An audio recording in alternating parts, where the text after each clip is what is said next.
The saddest part of the story was the children. What I was hearing from others painted an ill-fated tableau.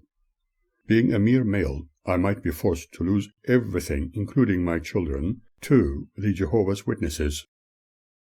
However, because Magda had the tendency to diligently alienate them against me, and because later she initially left them with me, shouting before leaving, "You are all from the seed of this evil man, and you stay with him," custody of the children might be granted to me. This is a story worth mentioning, for I had to find ways to make life as happy for them as possible. I also needed to be ready for possible developments when finally discovering the irreparable damage done to their minds during our last few days as a family unit, when she succeeded in completely turning them against me long before her supposed visit to Hobart. After our initial separation, and now living in a rented unit in Elwood, children being enrolled in a local primary school, I frequented the city as often as I could, while doing the shopping for the whole week, when I did not have any academic assignments. Many weeks later I began meeting Andrea and other friends. I kept practicing music with Ross, David, and others at the home of one of them. And whenever I took the children there, they thoroughly enjoyed themselves. When it was a birthday celebration, some of my friends apparently approached local Salvation Army. Normally they would provide little gifts for the needy, but they delivered a few birthday gifts for the girls, thus surprising us all. It made one think that the world was not full of doom and gloom. How wonderful it was to be surrounded by such caring people, but I have not been able to discover who contacted the salvos initially. I still wonder who it was considering me as being desperately needy, but probably my miserable and tired looks were interpreted that way. Remember, my daughters had never enjoyed any birthday celebrations until then, and at first were understandably very apprehensive due to what they had been indoctrinated with, but soon they were thoroughly enjoying their special days with a few of their new friends. The first time ever being able to blow those tiny candles, first time ever having a happy birthday song, first time ever receiving birthday cards, and little gifts from friends made them feel very special. However, I cannot deny the fact that the specialized psychoanalysis I discreetly conducted showed me the unconscious programming by Jehovah's Witnesses which would eventually come to the fore with my daughters in their future lives, when they would only support their mother's ways or be completely confused about everything. They were once their mother's sweethearts, and years later my second daughter proved me to be absolutely correct. However, when they were happy, I always felt fulfilled. Following one first-time ever birthday party organized for Birgit, when we were visiting my friend Mike, where his other friends were also gathered in South Yarra for the occasion, she was very shy but also clearly very happy, as she had never experienced anything like that until then. Everyone wishing her a very happy birthday, but one could easily see how worried she was deep down, in case she might be sinning, as Magda's indoctrination. In reality, I never belittled or denied the wishes of my once-upon-a-time wife. However, while we lived together, I have never seen the children really happy. My intention was to let them live as children, because they were indeed growing up very quickly. I suffered great stress within my own personal space, which could quickly send one to the grave, and contemplated how important it was to be able to talk to someone willing to listen. In that regard, Magda was lucky, for she could at least talk to other witnesses, I, on the other hand, had no one to turn to, and could not share my concerns with my beloved children. Alas, they sometimes noticed me silently crying in a dark corner. One of the girls would come to me asking why I was sad, and both would enquire if something was hurting me.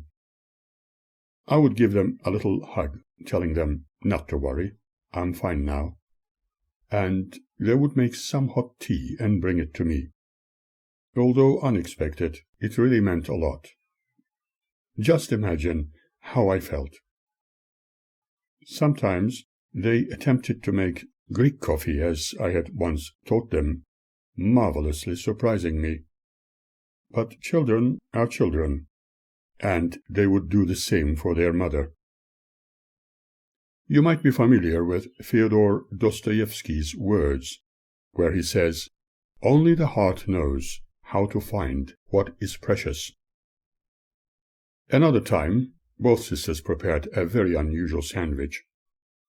I would normally consume what they offered, but some things were a little over the border. They toasted slices of bread, put the thickest amount of butter one could imagine, and a generous amount of peanut butter on the top, a certain amount of Vegemite, the Australian yeast extract, some honey, and sardines. It was a great effort on their part, as they so proudly brought it to my breakfast table while I was looking into my music scores in the morning. If I ate their masterpiece, it would make me very ill, and if I rejected it, they would feel sad, so I suggested sharing it with them, and waited until they had a little taste. Both girls shouted, "Dad, Dad, don't eat it, it's yucky." One needed to explain to them, in a colorful way, how to make sandwiches really yummy. I believe that they enjoyed the experience and gradually became very inventive, but their interest in McDonald's food remained their number one choice. Personally, I always preferred home-cooked food, and not the fast foods one finds on every street corner. Both girls, however, were keen about nutritionally deficient types of food. That may be due to peer pressure at school, because Magda was keenly interested in a balanced diet. In our happier days, we looked into the subject of eating right and living healthily, attending lectures on proper nutrition for healthy and longer lives. One such lecture was conducted by an American nutritionist, Leylord Cordell, after recommendation by Ruth Schrober, and we even purchased his book he was promoting at Melbourne Town Hall. He looked younger than his age. I believe that if we altered our thought patterns to be more positive and consider a nutritional and balanced diet as well as a regular exercise regime, we could remain agile, alert, and young, living a lot longer than the average human life expectancy. However, we have also been criticized for our interest in such trivial concepts, due to their generous God having promised He was going to make every witness young again in the new world. At this troublesome time of my existence, as I repeat my words, I was spending time in the city during school hours when I did not lecture, because I needed to be with other people in order to forget my misery, and so I often met Andrea and my other friends. A while ago, and for the first time ever, she visited me. What a joy it was to be visited by one of my friends for a change. Unfortunately, I can never forget her very first visit. I was happy when she came to our place in the evening, during Magda's obviously pretend holiday in Hobart, and in the morning I was intending to draw her image before she went home. Since it was very late and there was no transport other than taxis, knowing the nature of life that existed at night on the streets, it would be unethical and unwise to send her or anybody into possible danger. Her staying at our place was not for the usually expected relationship. Logically, it was important to consider the children as well. I certainly did not expect Magda to drop in like a bomb, although our marriage was already broken beyond repair. Nonetheless, I was really so happy for what Magda did after spying on me, no matter how illegal it was on her part, justified in her beloved brother's eyes. For them, I was expected to be unfaithful to my marital partner as a disfellowshipped unbeliever. In this game, we were playing certain roles. They always had to be right, and I had to be the rejected of God. Interestingly, when my daughters met Andrea, they were very amicable.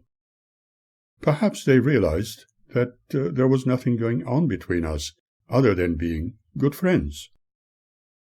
We were hearing all kinds of nasty stories about people being insulted, abducted, and abused at night, and therefore her staying overnight was justified. But when Magda arrived in the morning with one of her elders from their kingdom hall or their self-made judicial committee, they were even more eager to judge me with further sins.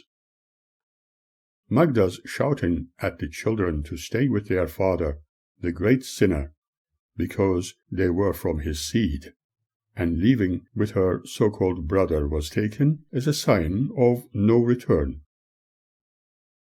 The girls chose to stay with me, and their mother left them on her own accord. However, I cannot forget that fateful moment when Magda saw Andrea and shouted, "See, my brother, just as I told you before, he is the evil man. He is not faithful to me, and he was committing fornication outside our marriage. He is really gone evil." I was shocked, and so were the children. Andrea was sitting opposite me, and Annette, wanting to see what I was drawing, walked to the back of my chair. Magda grabbed Claude's arm like a giant hook, further shouting, "You are all really, really evil. You are so low. See, brother, see this? There is another woman in my home, and she must have slept in my bed and in his arms. She's a bad, bad whore." She obviously conveniently forgot that we had a spare room. It was very sad to see how Claude was trying to free his arm and shoulder from her grip, wanting to run to his dad. "I want to go to my dad. I want to go to my dad," he shouted. Magda, in her uncontrolled anger, slapped him hard on the head, thus making us all feel heartbroken, and shouted, "Come, Claude! I told you, you are coming with Mummy," yelling at the girls. "This is your last chance. You can still come with us or stay with the evil and rot." One was clinging to Andrea, and the other hiding behind me, crying and shouting, "We don't want to go. Please, please don't let me go. Don't let me go." It was shocking and terrible to see how the children were trembling in absolute fear. "I'm staying with Dad," shouted Birgit. "I'm staying with Dad too," shouted Annette. "You are all so very, very evil," shouted Magda. "You cannot see what an evil, evil man he is." The well-dressed brother put his arms around Magda's shoulders, tenderly hugging her, while she dragged Claude across the floor, looking in our direction while talking to her, and said, "Let us go peacefully to my place." Then he asked if she needed to pick up anything. Magda did not want anything, and shouted again, "Stay with this the evil man." You are all from his seed. He can look after you from now on, with his new whore. You can all rot in hell." Andrea was extremely shocked, tears rolling down her cheeks.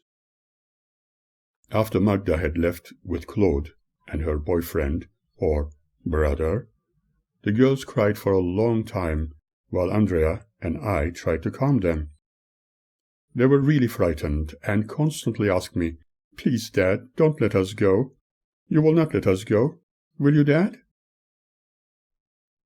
It was not easy to calm them down, and I needed to make some important plans quickly.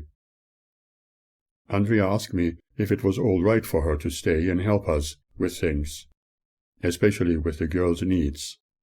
But although I appreciated the help offered, I could not subject her to such a mess.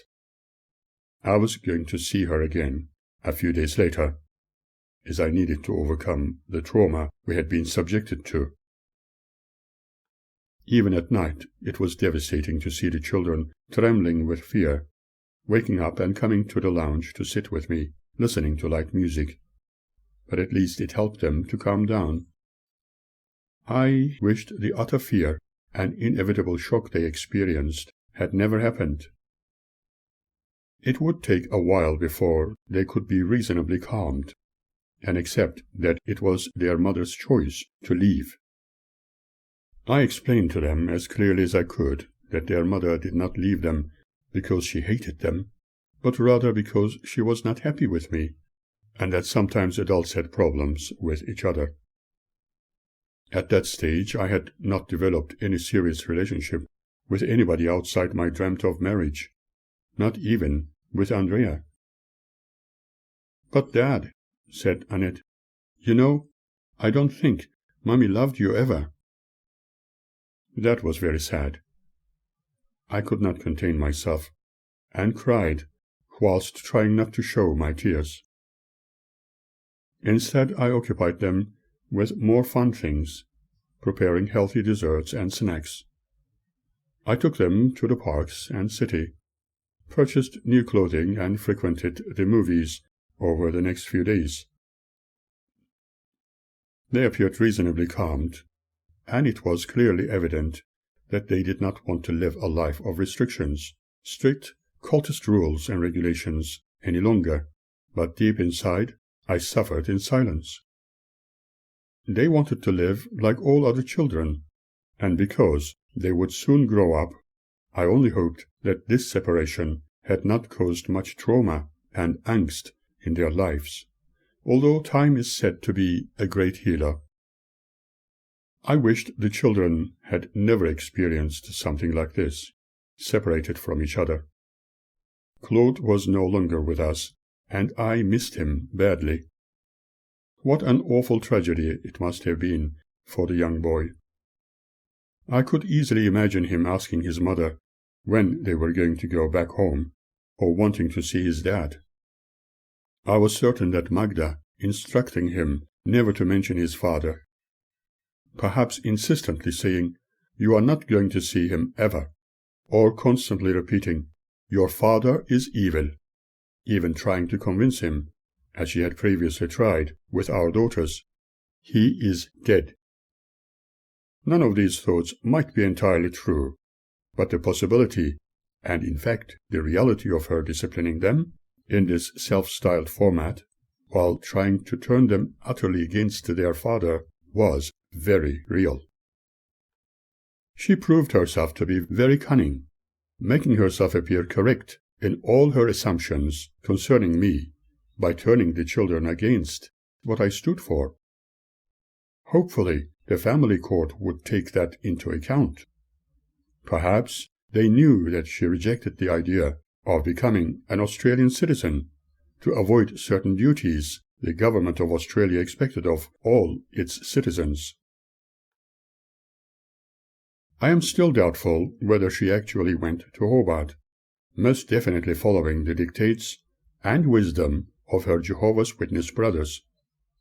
In fact, I am convinced that she stayed with them in order to spy on me, because I was not in their truth, and had never been so, She expected me to be a very wicked person no one could trust. In her eyes, I was as good as dead, because apparently their God hated sinners like me and would not grant everlasting life, according to their interpretation of the Bible. In line with her character, I believe she wished I was dead anyway. She was unable to see that I was different and not wicked, for I always wished everybody to be happy, healthy, and live long lives. Maybe she needed to remember that, according to her Bible, God loved the world.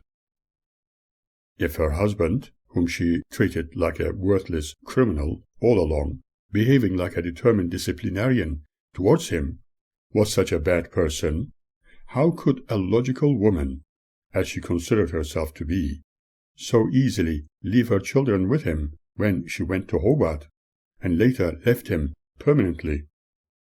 That alone was a lie. Remember, as they so proudly preach, they never tell lies. Let us not forget that the witnesses only support their kind when something works for them. For instance, married couples are only praised as long as both parties are in their truth. And if one of them is found to be guilty of not following the rules and regulations laid down by their elders as Bible truths, they do everything possible to break that relationship. Any excuse will do. But we don't separate them. Once more, I'm going to repeat myself on what they preach. What God had put together, no man should put asunder.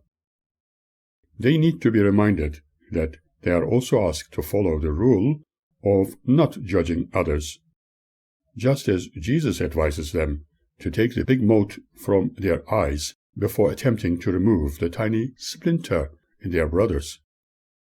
I knew those so-called God-loving people were ever ready to hurt me in whatever way they could, and it became more evident through Magda's unique behavior towards me.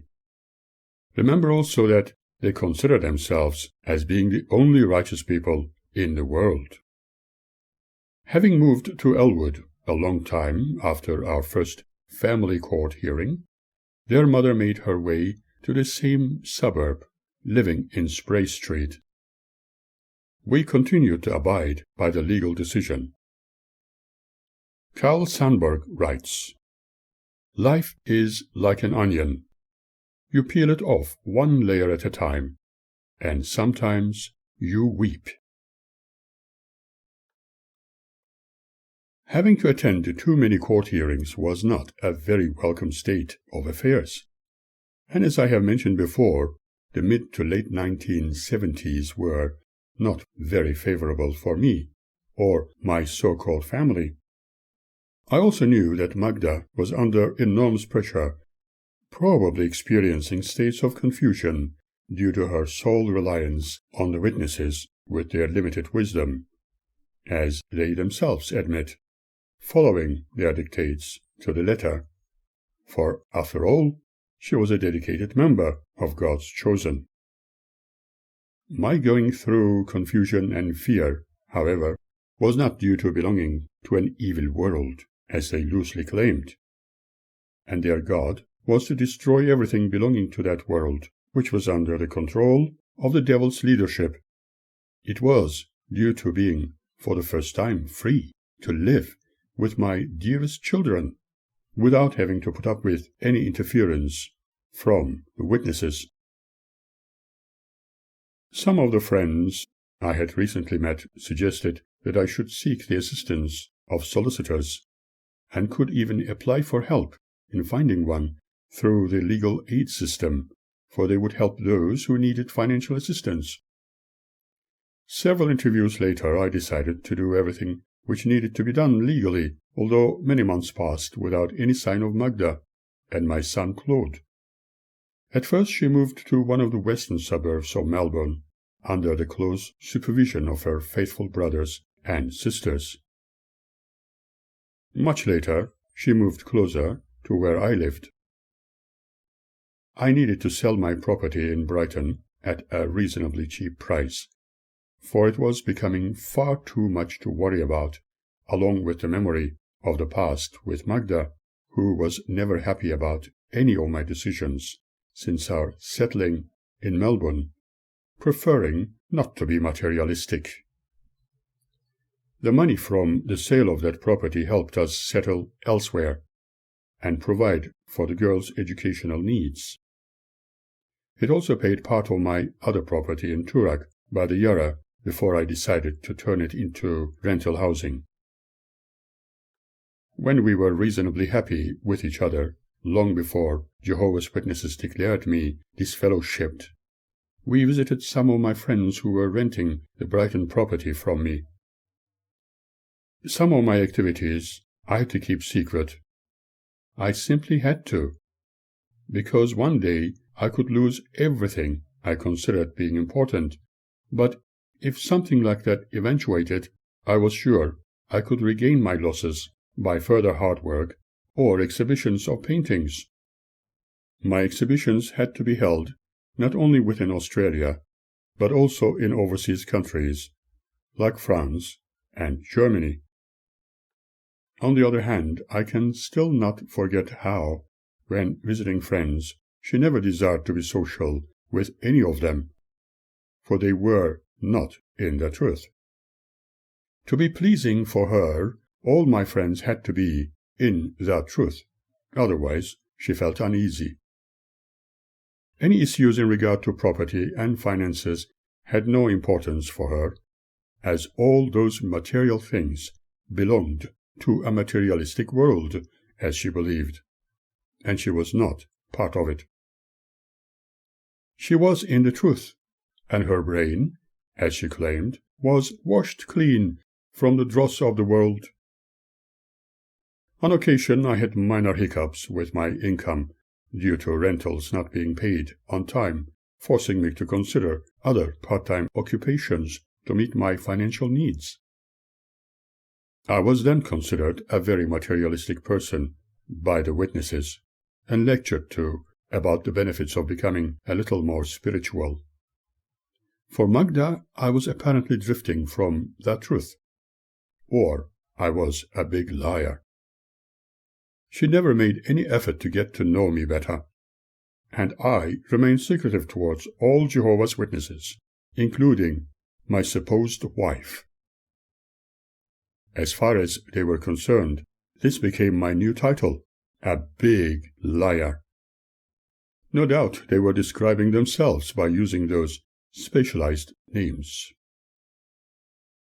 The children's education, welfare, and my own livelihood was of prime importance. Therefore it was very hard to comprehend the witness philosophy of avoiding materialistic endeavors allegedly to please God. One thing was certain, that they needed slaves to do their bidding in the name of God's kingdom. On the other hand, many amongst them pretend to adhere to the wisdom which declares that God helps those who help themselves. Renting a house while having an investment property may sound very unusual, but when it comes to creating an income from a property, it was not a bad idea, or useless investment. Yet I always preferred, as I do now, to remain very private, and found it was better in the long run. In fact, by living this way, which had been forced upon me, I became more and more secretive towards people, especially in the presence of Jehovah's Witnesses. So far, I have not discovered even one single individual amongst them who would listen or attempt to understand me, knowing that with their attitude to others, including their own kind, they always regard themselves above everybody else. Without being prejudicial, one can easily consider them as supremely separatist. We must also remember that my case was not unique, for multitudes of people have suffered the same fate due to the witnesses' shunning policies. As the months rolled by, the children continually attended Elwood Primary and were content. They had many good friends and their families were trustworthy and supportive. Personally, what I discovered was that the area was more civilized than those of the western suburbs at the time. Children were more carefree than where we had been living previously. The girls certainly enjoyed sleeping in their own bedrooms, wherein I created a fairy tale storybook scene. I created fairy world furniture for their usage. Even the walls and ceilings were painted, displaying story characters. It was like a door opening into a fairyland, and hopefully they enjoyed it. But would they learn something from it? And would they remember it fondly? Did they really appreciate it at all?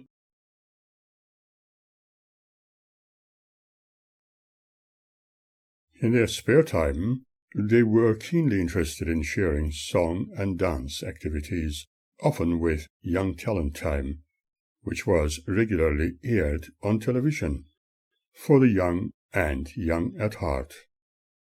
We used to frequent the studios in Richmond. Once I discovered Birgit sitting under the stairs at home and singing by herself. It sounded very beautiful.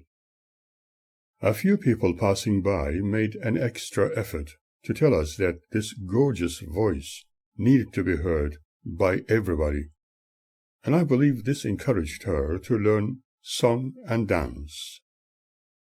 At the time, the Young Talent Time School was advertising vacancies for students with an opportunity to appear on television. We took advantage of the opportunity. Annette also wanted to be a part of this program. On a weekly basis, I took them to the Richmond School to practice. However, Annette was more interested in the theatrics of it. This colorful activity provided a change for the girls. During this time, I felt the need to apply for a divorce, for I knew Magda would feel happier without me. But I did not want her to simply disappear after she left, as she did previously, as encouraged to do. Unfortunately, during those days of extreme hatred directed at me by the Jehovah's Witnesses, after my disfellowshipment, when I needed to keep away, working overtime, creating all kinds of excuses not to come home, and at times walking the streets all night, and then going to work early in the morning, I felt completely rejected. The children later told me about their mother physically abusing them, convinced that she needed to discipline them in the harshest way possible.